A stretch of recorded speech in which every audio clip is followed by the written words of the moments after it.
When Donald Trump won the US presidency, it was immediately apparent we were living in an age of unprecedented uncertainty, a time when almost anything was possible.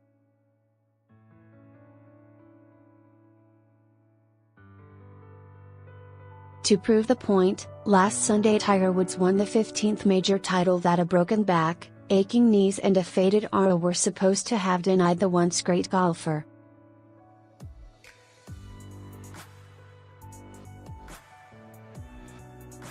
Yet while those occurrences alone have greatly reduced the odds of porcine aviation, there is an even more gobsmacking demonstration that nothing can be taken for granted. St Kilda is on top of the AFL ladder.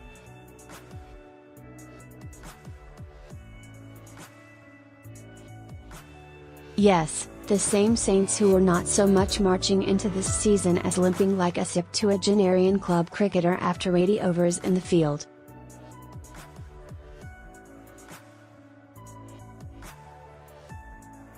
The same Saints whose high-priced recruit Dan Hanbury was put up on the blocks to have his body rebuilt before playing a single game, leaving the impression the luckless Saints had paid for a Ferrari and gotten a clapped-out Commodore.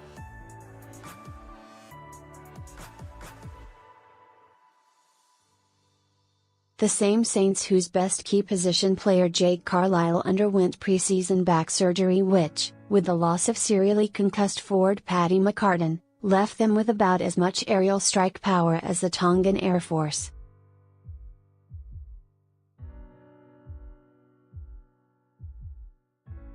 No wonder coach Alan Richardson, already the source of dark rumblings from Saints fans after winning just 4 games in 2018, was the short-priced favorite with bloodthirsty bookies fielding markets on the first coach to lose his job.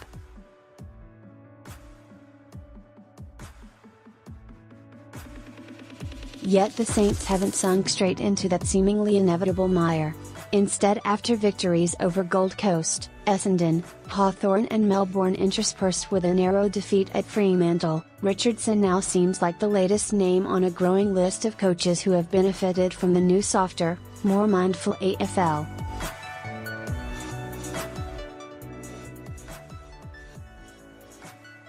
Richmond's Damien Hardwick and Collingwood's Nathan Buckley have both thrived after surviving the axe that once would have come down harder than a hanging judge's gavel on coaches with such relatively poor records and long tenure.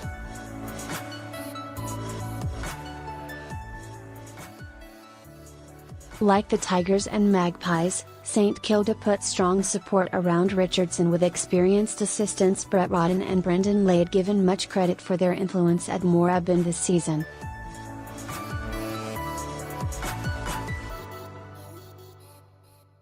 At the same time, retired Storm star Billy Slater has proven a popular presence at the club as a leadership advisor, and fitness coach Matt Hornsby is also praised by club insiders for getting the best from those players still on the park, as evidenced by the way the Saints ran the relatively sluggish Demons off their feet on Saturday.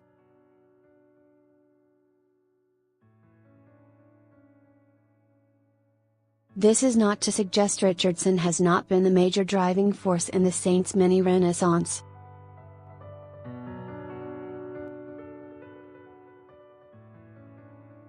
But the sudden improvement in results in his 6th year at the club is another demonstration of the benefits of supporting an apparently doomed coach rather than answering the fans' calls for blood.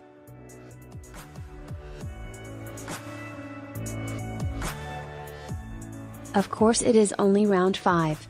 The Saints will face tougher examinations in coming weeks, although who will apply those tests is open for conjecture.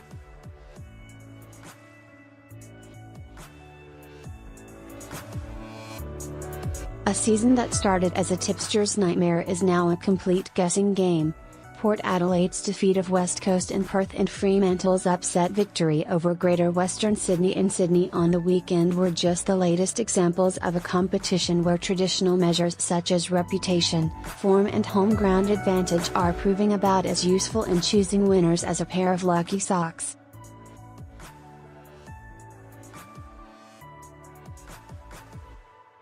With only the Easter Monday clash between Hawthorn and Geelong to play in Round 5, the Saints are one game clear of 10 teams separated only by percentage.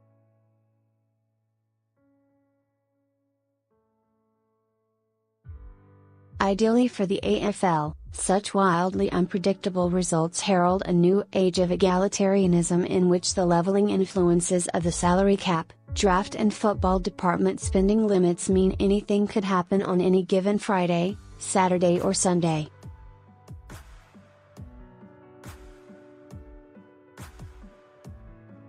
There is no doubt the gap between the race leaders and the chasing peloton has tightened.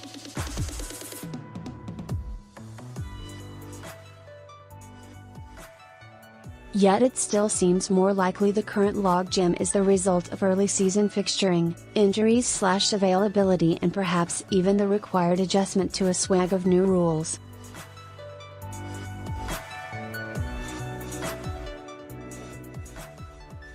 Collingwood's clinical 62-point victory over the much-hyped Brisbane at the Gabba on Thursday night probably provided a more realistic indication of the competition pecking order than the latter.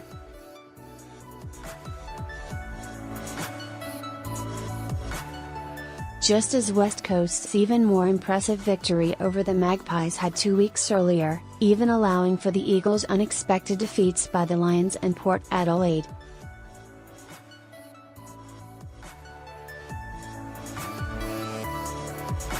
Yet to underscore the fragility of even the best teams, the Magpies are no certainty. Who is? Against Essendon in Thursday's Anzac Day match, and the Eagles will have to dust themselves off after an abject day against Port Adelaide and travel to play resurgent Geelong.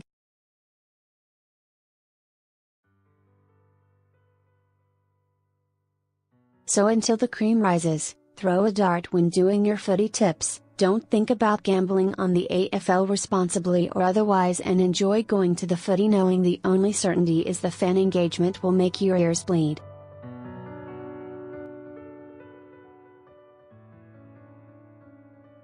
After all, just when you thought nothing could be more wildly unlikely than St Kilda topping the ladder, this crazy AFL season produced an even more stunning demonstration that literally anything can happen.